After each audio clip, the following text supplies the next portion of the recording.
فرمایا حضرت نوح علیہ السلام نے اپنی قوم سے کہ تم اللہ کی حضور استغفار کرو، پھر کیا ہوگا کہ وہ آسمان سے موسلادھار بارش نازل کرے گا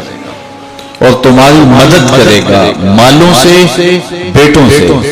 اور تمہارے لیے باغات بنا دے گا اور نہریں جاری کر دے گا۔ تو یہ ساری چیزیں استغفار سے نصیب ہوتی ہیں، مال بھی ملتا ہے، بیٹے بھی ملتے ہیں، بارشیں بھی بر وقت برستی ہیں اور نہریں بھی جاری ہوتی ہیں اور اموال کی کثرت بھی نصیب ہوتی ہے۔ تو کثرت کے ساتھ استغفار پڑھیے، اس کا لازمی نتیجہ یہ ہوگا کہ اللہ تعالیٰ مال کی کثرت فرما دے گا، اور مال وہ دے گا جو کثیر بھی ہوگا، حلال بھی ہوگا، طیب بھی ہوگا، اور پاکیزہ بھی ہوگا، اور فراواں بھی ہوگا، اور مبارک بھی ہوگا۔ تو جو مبارک رزق ہوتا ہے وہ مومن کی زندگی کا مقصود ہے۔ دوسری بات، جو کام صبح کے وقت کیے جاتے ہیں ان کاموں میں اللہ نے برکت رکھی ہے۔ کچھ لوگوں کی عادت ہے کہ وہ دیر سے اٹھ کے دیر پہ کاموں پہ جاتے ہیں۔ حضور نے اللہ کی بارگاہ میں دعا کی، اے اللہ میری امت کی صبحوں میں برکتیں ڈال دے۔ تو صبح کے کاموں میں برکت ہے، استغفار پڑھتے رہیں اس میں برکت ہے، اور وہ کتنا خوش نصیب ہے جو صبح کو کام پہ جا رہا ہے اور استغفار بھی پڑھتا جا رہا ہے۔ تو اللہ تعالیٰ اس کے کام میں برکت نازل فرمائے۔ تیسری چیز، جب اللہ تعالیٰ جل شانہ عطا کرے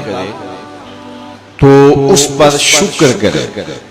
شکر کرے گا تو اللہ اور زیادہ عطا کرے گا۔ وَلَئِن شَكَرْتُمْ لَأَزِيدَنَّكُمْ، یہ میرے رب کا سچا وعدہ ہے کہ میرے بندو جب تم میرا شکر ادا کرو گے میں اور زیادہ عطا کروں گا۔ کمزور لوگوں کو جب تم نوازتے ہو تو وہ دعائیں دیتے ہیں، تو اس کی دعا کی برکت سے تمہارے رزق میں اضافہ ہو جاتا ہے۔ تو کمزور لوگوں کے ساتھ حسن سلوک کیجئے، اس سے رزق کے اندر برکت نصیب ہو۔ ایک اور ذریعہ ہے رزق کے اضافے کا، اور وہ یہ کہ بعض بات آدمی کسی اور کو بھی اس میں شریک کر لیتا ہے، کمائی وہ نہیں کرتا لیکن اس کو وہ ساتھ اخراجات میں شریک کرتا ہے۔ اس کی ایک عمدہ مثال حضور کے زمانے میں اس طرح پیش آئی کہ ایک صحابی نے حضور کی خدمت میں آ کے شکایت کی کہ حضور کام کاج میں کرتا ہوں اور یہ جو میرا بھائی ہے یہ کام کاج نہیں کرتا، گھر سے اٹھ کے آپ کے پاس آ جاتا ہے اور صفحہ کے چبوترے پہ بیٹھا رہتا ہے اور آپ سے باتیں سنتا رہتا ہے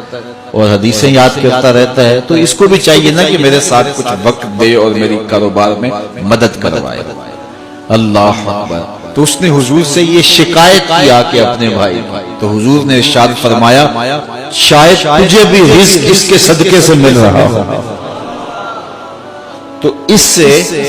علماء نے ایک بات بیان کی ہے، وہ کہتے ہیں کہ یہ جو طلبائے دین ہوتے ہیں اپنے رزق میں ان کا حصہ شامل کر لو، ہو سکے تو اپنا بھائی یا اپنا ایک بیٹا وقف کر دو جو دین پڑھے، اور تم اس کی ذمہ داریاں اپنے ذمہ لے لو، اور اگر ایسا ممکن نہیں ہے تو پھر کم از کم کچھ دینی طلباء کی کفالت اپنے ذمہ لے لیں، اور جس طرح اپنے بچوں پر خرچ کرتے ہیں خوشی سے، آسودگی سے، اور ان کی ضروریات جس طرح پوری کرتے ہیں اس طرح دینی طلباء کی ضروریات بھی اسی انداز سے پوری کریں، تو اس حدیث کے آپ مصداق ہو جائیں گے، تو اللہ تعالیٰ آپ کو بہت نوازے گا، اور یہ رزق میں اضافے کا سبب اور ذریعہ ہوتا ہے۔ میں تو آج کل دوستوں کو یہ بھی کہتا ہوں کہ اپنے کاروبار کے اندر جو ہے وہ ادارۃ المصطفیٰ کو شامل کر لو،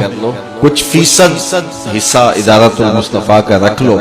تو تم پھر اپنے کاروبار کے اندر برکتیں اور رحمتیں اترتی ہوئی محسوس کرو گے۔ تو اللہ تعالیٰ جل شانہ اپنی رحمتوں سے ہم سب کو مالا مال